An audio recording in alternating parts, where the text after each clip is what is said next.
ঠিক আরেক ব্যক্তির ঘটনা আছে এমন। এগুলো সবগুলো রেফারেন্স আছে। এক ব্যক্তি প্রচুর ইবাদত করত, আল্লাহ পাক তার ইবাদত করার জন্যে পাহাড়ের চূড়ায় একটা সুন্দর ব্যবস্থা করে দিয়েছিলেন। সেখানে ডালিম গাছ হতো, ঝর্ণা আসতো, খাবারের কোনো অভাব নাই। হাদিস এসেছে 500 বছর সে ইবাদত করেছে। কত বছর?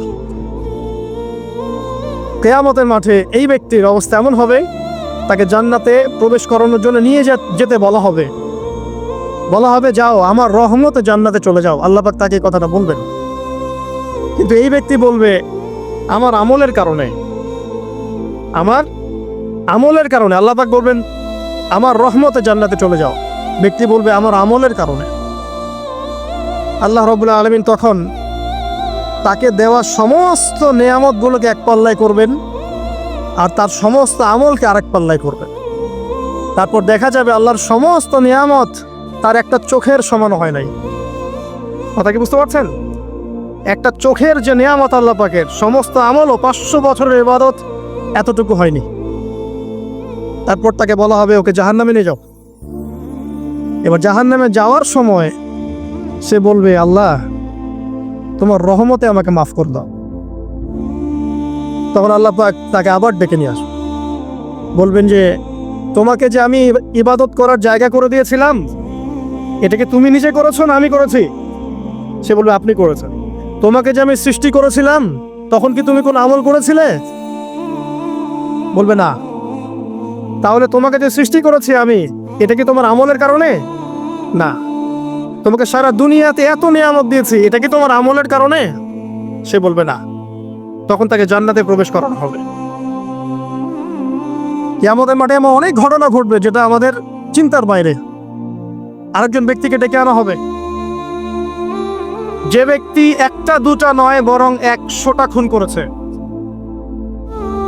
সে 99 জন মানুষকে হত্যা করার পর ফতোয়া খুঁজে বেড়াচ্ছিল যে আমার তওবা কবুল হবে কিনা। একজন আবেদের কাছে গিয়েছে। আবেদ আর আলেম কিন্তু এক জিনিস না। আবেদ মানে যে প্রচুর ইবাদত করে, তার জ্ঞান কম, সে শুধু জানে কিভাবে ইবাদত করতে হয়। আলেম হচ্ছে সে যে শরীয়তের গভীর জ্ঞান জানে, আবার ইবাদতও করে। আবার যারা জ্ঞান আছে আমল নাই, সেও কিন্তু প্রকৃত আলেম না। প্রচুর জ্ঞান আছে কিন্তু জ্ঞান অনুযায়ী আমল করে না, সেও কিন্তু প্রকৃত আলেম নন। এবার আসেন তো, এই আবেদের কাছে গিয়ে সে বলছে আমার কি ক্ষমা হবে? আমি 99টা খুন করেছি।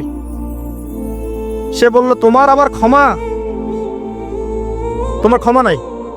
তখন এই ব্যক্তি এই আবেদকে হত্যা করে 100টা খুন পূর্ণ করলো, ওকেও সে মেরে ফেলছে। আমার ক্ষমাই হবে না তো তোর কাছে থাকার কি দরকার, তুইও মর। কি বুঝতে পারলেন? বর্তমান বিশ্বের উগ্র মাথার পলিটিশিয়ানদের মতো অবস্থা। আমার দেশের সমস্যা, তোর দেশ পারমাণবিক বোমের উড়াই দিব, মানে এরকম একটা অবস্থা। তো আল্লাহ রাব্বুল আলামিন এই ব্যক্তির মধ্যে একটা চেতনা তৈরি করলেন যে আমাকে তওবা করতে হবে। সে তখন সার্চ করতে লাগলো আরো কোনো আলেম আছে কিনা। এরপর অনেক দূরে একজন আলেমের সন্ধান পাওয়া গেল। সে সেখানে গেল, তাকে গিয়ে বলল আমার কি ক্ষমা হবে? সে আলেম তাকে বলল হ্যাঁ তোমারও ক্ষমা হতে পারে, যাও তুমি ইস্তেগফার করো এবং এই এলাকা থেকে অন্য এলাকায় চলে যাও। মানে যে এলাকায় তুমি অনেকদিন ছিলে, যেখানে তুমি অনেক পাপ কাজ করেছো, এখানে থাকার দরকার নাই। তওবা করে তুমি অন্য কোথাও চলে যাও, নতুন একটা জীবন শুরু করো। এখানে থাকলে হবে কি, তোমার স্মৃতিগুলো তোমাকে তাড়িয়ে বেড়াবে এবং মানুষ তোমাকে খারাপ নজরে দেখতেই থাকবে, তুমি তখন কষ্ট পাবে। এই জন্য তুমি চলে যাও। তো চলে যেতে যেতে সে রাস্তায় ইন্তেকাল করে। এবার তার রূহ নিবে কে? এই জন্য দুদল ফেরেশতা আসছেন, জান্নাতি এবং জাহান্নামী। তাদের মধ্যে বাক বিতরটা হচ্ছে কে রূহ নিয়ে যাবে। তো জাহান্নামের ফেরেশতারা বলছেন সে এতগুলো খুন করেছে, তার রূহটা আমরা নিব। আর জান্নাতি ফেরেশতারা বলছেন না, সে তওবা করতে এসেছিল, অতএব সে আল্লাহর অভিমুখী হয়েছে, তার রূহটা আমরা নিব। আল্লাহ পাক এখানে একটা কৌশল করলেন। আল্লাহ পাক ফেরেশতাদেরকে বললেন তোমরা রাস্তাটাকে পরিমাপ করে দেখো, যেদিকে যাচ্ছিল তার পরিমাপ বেশি নাকি যেখান থেকে এসেছে ওর পরিমাণ বেশি। আল্লাহ পাক জমিনকে আদেশ করলেন হে জমিন তুমি প্রশস্ত হয়ে যাও। এবার পরিমাপ করে দেখা গেল সে তওবার দিকে আসছিল, এর পরিমাণটা বেশি। একটা কাজের ওসিলা আল্লাহ পাক তাকে মাফ করে দিলেন।